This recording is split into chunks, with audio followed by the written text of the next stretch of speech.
Mis saludos, queridos amigos. Qué bueno que podemos reunirnos nuevamente para estudiar la lección de Escuela Sabática. Hoy tenemos una lección muy importante. Estamos iniciando un nuevo trimestre, así que el título general del trimestre es Alusiones, Imágenes y Símbolos. Pero la lección de hoy trata acerca de algunos principios de interpretación profética. A mí me encantan las profecías, soy un estudioso furibundo de las profecías bíblicas. Pero una de las cosas que me sorprende es que en el mundo cristiano hay diferentes opiniones acerca de ciertas profecías bíblicas. Hay algunas que son más claras que otras, pero hay otras que confunden a mucha gente. Basta que usted visite, por ejemplo, una librería cristiana y busque los libros que tienen que ver con asuntos de profecía y se va a encontrar una diversidad de opiniones increíbles acerca de determinadas profecías. Tomemos, por ejemplo, lo que presenta Apocalipsis 13 acerca de la marca de la bestia, el número de la bestia, que es el 666. ¿Cuántas cosas diferentes se dicen acerca del 666? Al punto de que inclusive las películas que Hollywood ha exhibido sobre el tema, unas difieren de la otra. Totalmente es así. ¿Cómo poder llegar a un consenso? ¿Cómo poder realmente darnos cuenta cuál es el significado real de las profecías bíblicas? Bien, la Biblia misma nos da reglas al respecto, por eso es que hoy vamos a tratar algunos principios de interpretación profética para poder entender las profecías en la forma que Dios quiere que nosotros entendamos. Una de las cosas que el Señor dice en su palabra es el que lee, entienda. Eso es muy importante. Si leemos es para poder entender lo que el Señor quiere comunicarnos a través de su palabra.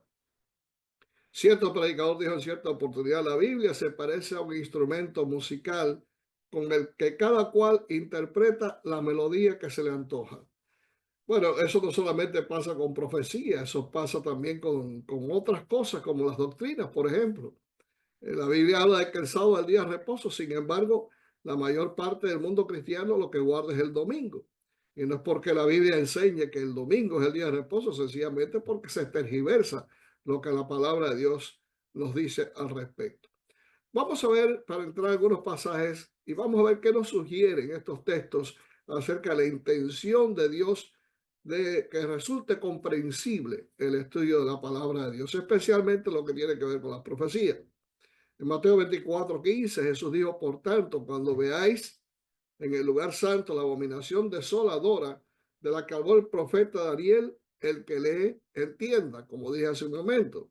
El propósito de la profecía es que podamos conocer exactamente lo que Dios nos dice a través de ella. Por lo tanto, tenemos que ajustarnos a los principios y a las reglas que la Biblia nos da al respecto.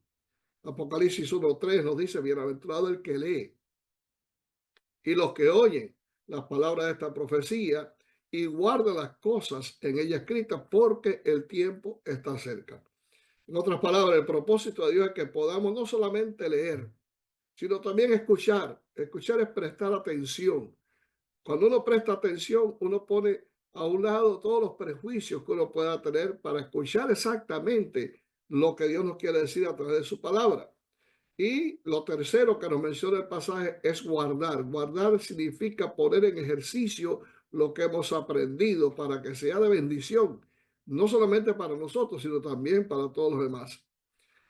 Ciertamente leer la Biblia sin las herramientas adecuadas, o más importante aún, sin la actitud correcta, bajo la dirección del Espíritu Santo, puede resultar realmente perjudicial para nosotros. Por eso es tan importante que siempre que vamos a estudiar, número uno, evitemos los prejuicios. Echemos a un lado los preconceptos establecidos y le pidamos a Dios, pidamos al Espíritu Santo que Él sea nuestro instructor. Jesús declaró ahí en el Evangelio según San Juan de que Él enviaría al Espíritu Santo para que nos guiara a toda la verdad. Por lo tanto, al Espíritu Santo le corresponde la tarea de mostrarnos la verdad clara, meridiana, diáfana, tal cual aparece en la palabra de Dios. Y tenemos que pedirle a Dios que nos dé de su Espíritu para poder comprender exactamente lo que el Señor quiere que nosotros aprendamos. Elena White declaró en La Educación, página 169, lo siguiente. La palabra de Dios, como el carácter de su autor, presenta misterios que nunca podrán ser enteramente comprendidos por los seres finitos. Pero Dios ha dado en las Escrituras suficiente evidencia de su autoridad divina, su propia existencia, su carácter, la veracidad de su palabra. Lo corrobora un testimonio que toca nuestra razón y ese testimonio es abundante. Es cierto, Él no ha eliminado la posibilidad de dudar. La fe debe apoyarse en la evidencia, no en la demostración. Los que desean dudar tienen oportunidad de hacerlo, pero los que desean conocer la verdad tienen suficiente terreno para ejercer la fe. Muy claro lo que nos presenta Elena White aquí. Debemos tener en nuestra mente el convencimiento de que el que inspiró la palabra de Dios es un Dios comprensible. Él quiere realmente que nosotros lo veamos así. Él entiende nuestras limitaciones, por lo tanto, Él se ajusta a nuestra incapacidad, a nuestra, diríamos, imperfección, para que podamos de alguna forma recibir el mensaje celestial, que de hecho es un mensaje que no conocemos ni entendemos, en el lenguaje humano, para poder comprender exactamente lo que Dios quiere enseñarnos a través de su palabra. El problema no es que Dios carezca de vocabulario necesario para comunicarse con nosotros, no. El problema es que nosotros somos los que carecemos del contenido, del vocabulario del cielo, de la capacidad intelectual para poder comprender exactamente lo que Dios quiere decirnos. Y es por esa razón que tenemos que pedir la asistencia, la ayuda del Espíritu Santo de Dios. Veamos qué sugieren los siguientes pasajes acerca del entendimiento o la inteligencia de Dios en comparación con los nuestros. Salmo 139, versículos 1 al 6 nos dice: Oh Jehová, tú me has examinado y conocido. Tú has conocido mi sentarme y mi levantarme. Has entendido desde lejos mis pensamientos. Has escudriñado mi andar y mi reposo, y todos mis caminos te son conocidos. Pues aún no está la palabra en mi lengua, y aquí, oh Jehová, tú la sabes toda. Detrás y delante me rodeaste y pusiste sobre mí tu mano. Tal conocimiento es demasiado maravilloso para mí. Alto es, no lo puedo comprender. Aquí vemos dos cosas en contraste. Una es, Dios conoce todo. Dios sabe perfectamente todo en nuestra vida, nuestros pensamientos, los conoce profundamente. Antes de que pensemos, antes que decidamos algo, ya Dios lo sabe.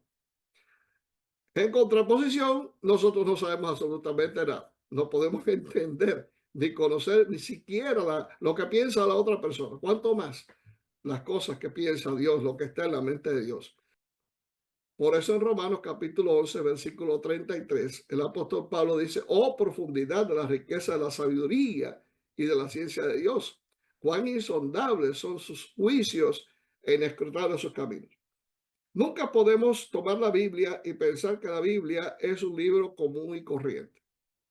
La Biblia es la palabra de Dios. La Biblia es la carta de Dios al mundo. Procede de un Dios cuyos pensamientos y mentalidad es superior a los nuestros. No es que Dios nos puso la Biblia en jeroglíficos para que no podamos entenderla. No, no es así. Pero siempre tenemos que tener presente que aunque fue vertida en el lenguaje humano y en la imperfección humana, no obstante, sus enseñanzas a veces son tan profundas que solamente mediante la unción espiritual es que podemos comprenderla. Así que con ese concepto, cuando nos acerquemos a la palabra de Dios, antes de abrirla, tenemos que descansar nuestros pies. Tenemos que en esos momentos reconocer que estamos en un terreno sagrado, un terreno santo, y que debemos ser respetuosos con la palabra de Dios. Nunca estudiar las escrituras sin primeramente invocar el nombre de Dios, orar a Dios para que Él abra nuestra mente y podamos conocer las maravillas de su ley. Uno de los propósitos precisamente de la profecía es que podamos entender lo más precioso que hay en la palabra de Dios, que es el plan de la salvación. Y eso es importante porque eso conlleva indudablemente nuestra preparación para el reino de los cielos. Uno de los libros interesantes que encontramos en la palabra de Dios, para mí hay dos que son por encima de todos los demás, son superiores. Uno es Daniel y el otro Apocalipsis.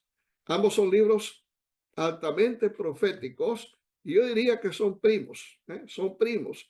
Algunas cosas que nos dice Daniel la encontramos más ampliada en Apocalipsis y viceversa. Así que cada vez que estudiamos Apocalipsis, muchas veces vamos a tener que ir a Daniel para encontrar algunas referencias que nos ayuda a comprender lo que menciona Apocalipsis. En Daniel capítulo 12 y versículo 4, Dios da una orden a Daniel. ¿Cuál fue esa orden? Pero tú, Daniel, cierra las palabras y sella el libro hasta el tiempo del fin. Muchos correrán de aquí para allá y la ciencia se aumentará. ¿Qué es lo que Dios quiso decir en esta declaración del profeta Daniel? En Apocalipsis 22:10 encontramos otro pasaje que nos dice, y me dijo, no selle las palabras de la profecía de este libro porque el tiempo está cerca. Veamos ambas declaraciones. Daniel recibió de parte de Dios el mensaje de que sellara las palabras y el libro hasta el tiempo del fin. A Juan en el Apocalipsis se le dice de que no selle las palabras del libro porque el tiempo está cerca.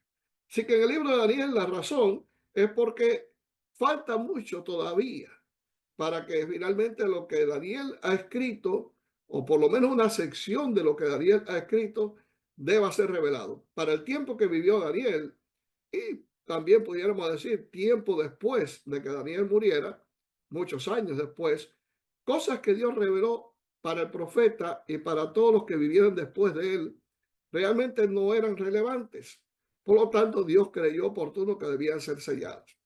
Pero en el tiempo de Juan, lo que Juan recibió ya sí debía ser conocido, por eso no debía ser sellado. Y Dios le recomienda a Juan que no selle, sino que continúe adelante en la revelación porque el tiempo está sumamente cerca. Es notable que en la iglesia adventista, por ejemplo, hablando del libro de Daniel, y específicamente este pasaje, se dio ciertas interpretaciones. Muchos pensaron que cuando se mencionaba muchos correrán de aquí para allá porque la ciencia se aumentará, se está refiriendo que esto tendría que ver con lo que ocurrió en el siglo pasado, siglo XX, el siglo de las luces, que hubo un desbordar y un resurgimiento increíble de la ciencia, la tecnología, y se pensó que eso se estaba cumpliendo precisamente en ese hecho.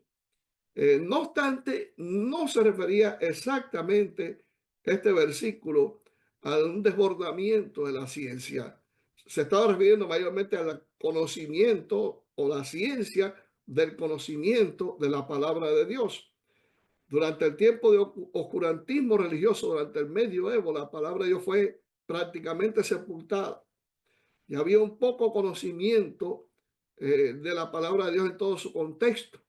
Había muchas teorías falsas, había muchas supersticiones también y tradiciones humanas que realmente ensombrecieron la palabra de Dios.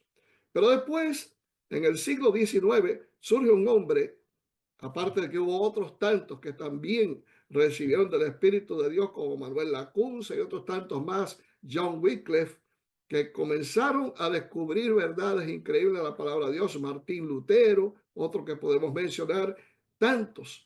Pero surge en el siglo XIX, en el año 1831, un hombre que comenzó a estudiar las escrituras y su nombre era William Miller. Y William Miller comenzó a estudiar texto por texto y él no pasaba al otro pasaje, entre tanto no entendiera perfectamente el texto que estaba estudiando. Así las cosas, él llega finalmente a Daniel 8:14, donde dice, hasta 2300 tardes y mañanas y el santuario será purificado.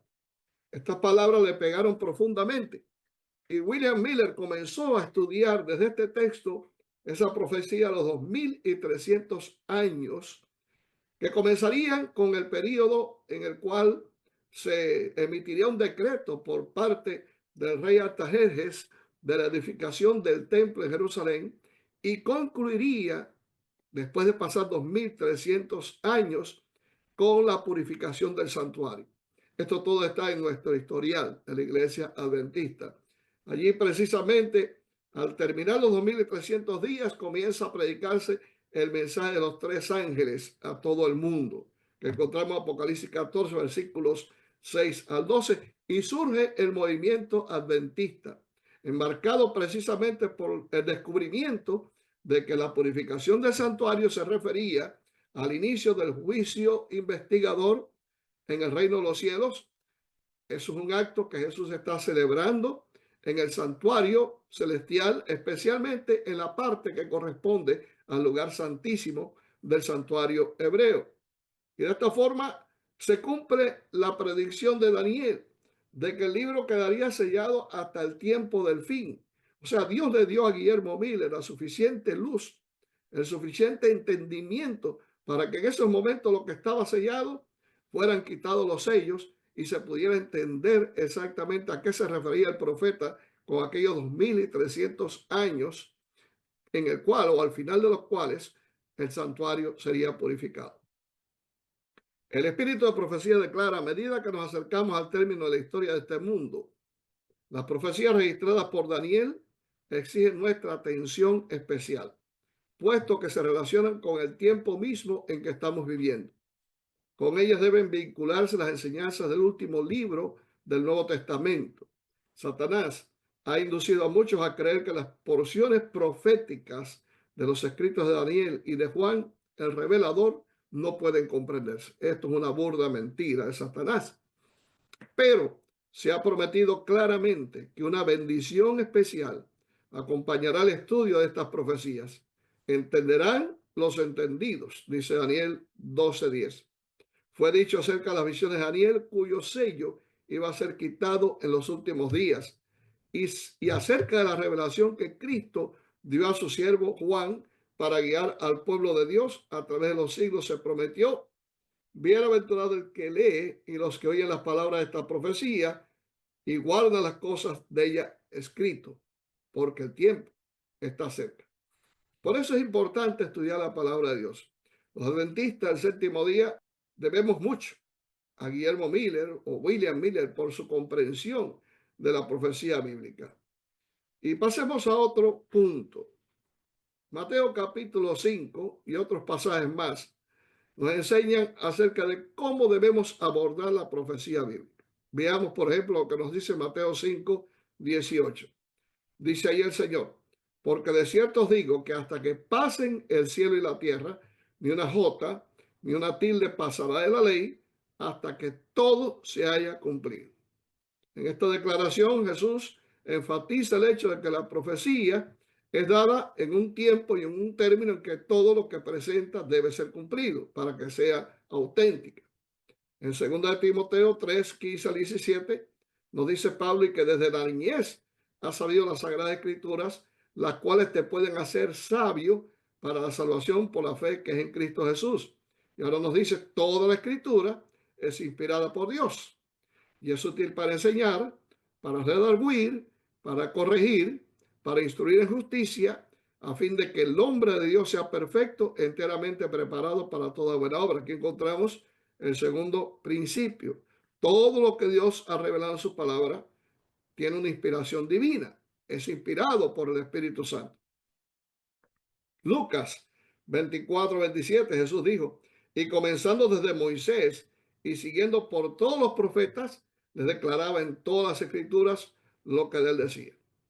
Es como, por ejemplo, pensar de que la profecía o la Biblia en sí, porque también Pedro menciona a la Biblia como una profecía en su conjunto, es como armar un gran rompecabezas en el cual todas las fichas ocupan un lugar específico y todas son diferentes a la vez.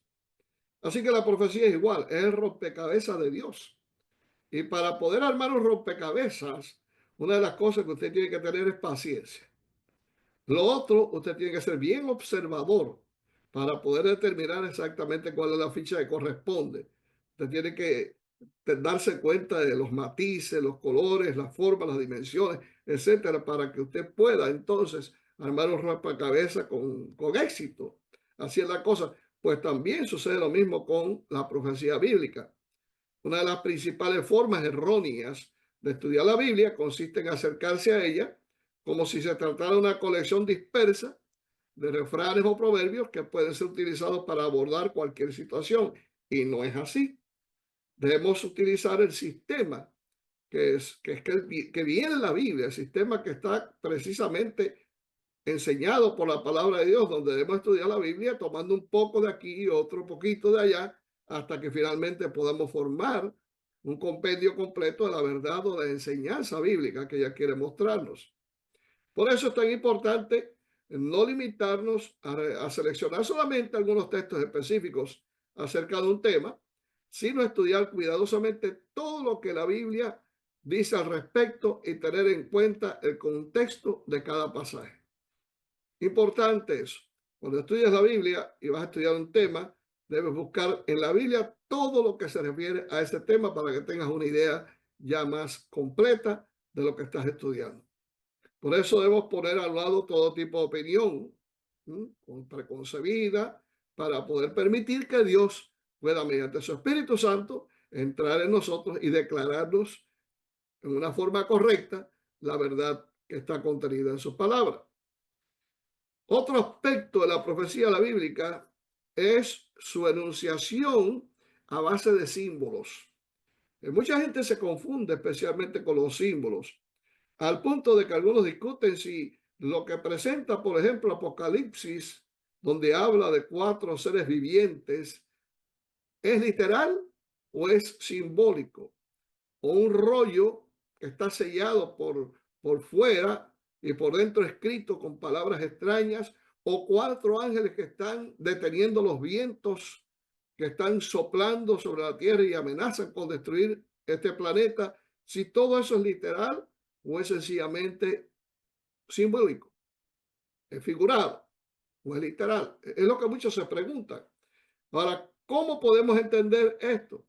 Vamos a buscar algunos pasajes y vamos a darnos cuenta si es simbólico o es literal lo que se menciona aquí.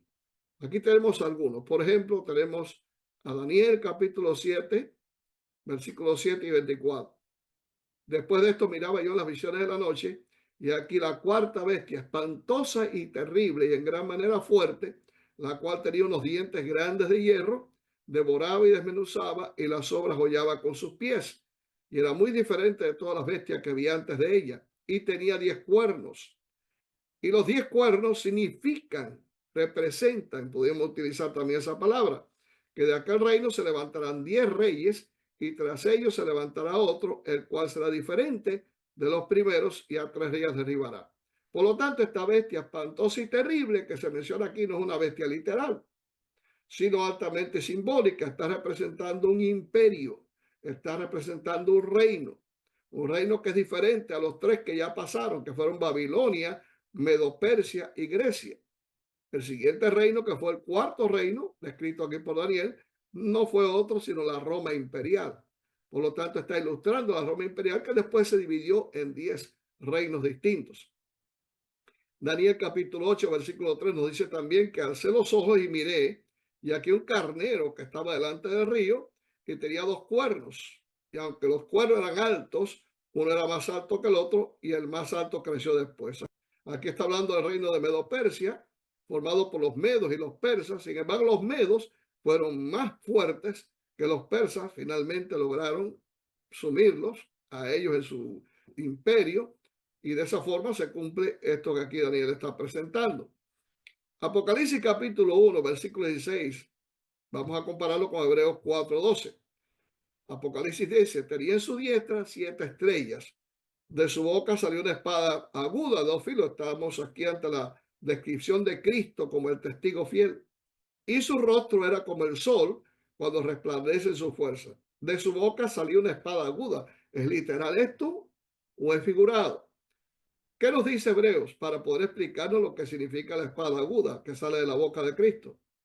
Dice allí Pablo, porque la palabra de Dios es viva y eficaz y más cortante que toda espada de 2 filos y penetra hasta partir el alma, el espíritu, las coyunturas y los tuétanos y discierne los pensamientos y la intención del corazón. Por lo tanto, se está refiriendo a la palabra de Dios. Esa espada que sale de la boca de Cristo es la palabra viva del Dios eterno, que es la que transforma, convierte el alma, como Pablo presenta aquí también una forma simbólica. Ahora veamos Apocalipsis 12:1 y 21:2. En el primer texto dice que apareció en el cielo una gran señal. Una mujer vestida del sol, con la luna debajo de sus pies y sobre su cabeza una corona de 12 estrellas. ¿Quién es esta mujer? ¿Es simbólica? ¿Es literal? ¿A quién representa? Entonces Apocalipsis 21:2 nos dice, y yo, Juan, vi la santa ciudad, la nueva Jerusalén, descender del cielo de Dios dispuesta como una esposa ataviada para su marido. Pero bien, esta mujer representa a la iglesia, de la cual viene Cristo, vestida del sol, vestida también en una forma esplendente, la gloria del Nuevo Testamento, el nacimiento de Cristo que trajo luz a este mundo. La luna debajo de sus pies significa que la gloria del Antiguo Testamento, basada precisamente en símbolos, con las leyes ceremoniales y el sacrificio de corderitos y demás, todo eso quedó ya en el pasado. Y sobre la cabeza, pues tenía una corona de 12 estrellas que pueden bien simbolizar a los 12 tribus de Israel o a los 12 discípulos con los cuales Jesús fundó finalmente su iglesia. Por eso, cuando estudiamos todas estas cosas, debemos buscar textos colaterales que nos ayuden a interpretar lo que estamos estudiando, porque la Biblia finalmente, queridos, es su propio intérprete. No tenemos que ir a buscar otra parte la explicación de ciertos pasajes, especialmente las profecías que pueden presentarse a confusión. Lo que queda por responder, sin embargo, es por qué Dios se comunicó mediante símbolos en lugar de hacerlo de manera directa. ¿Por qué, por ejemplo, Pedro se refiere crípticamente a la ciudad de Roma como Babilonia? Puede haber quizá muchas razones por las que Dios eligiera comunicarse simbólicamente con profecías.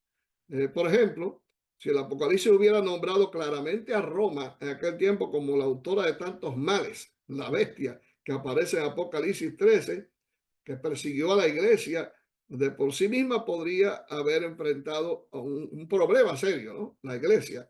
Me refiero porque entonces Roma se hubiera ensañado mucho más. Así que el hecho de que se manifieste en símbolos tiene que ver con la declaración de Jesús cuando le dijo a sus discípulos que el propósito por el cual él enseñaba en parábolas es para que viendo no vean y oyendo no entiendan. Solamente los escogidos, solamente los entendidos podrán entender porque son guiados por el Espíritu de Dios. De manera que estudiar las profecías, queridos, es un gran privilegio que Dios nos da a través de su palabra. El propósito es que podamos comprender todas las grandes verdades, acontecimientos, hechos, señales, eventos que habrían de ocurrir antes del fin del tiempo, e incluyendo también las cosas que habrían de ocurrir durante el fin de todas las cosas. Que Dios nos ayude para que al estudiar la palabra de Dios podamos hacerlo con reverencia, con respeto y sobre todo con la unción celestial para que podamos comprender lo que Dios quiere enseñarnos. Dios te bendiga. Continuaremos en la próxima ocasión. Hasta luego.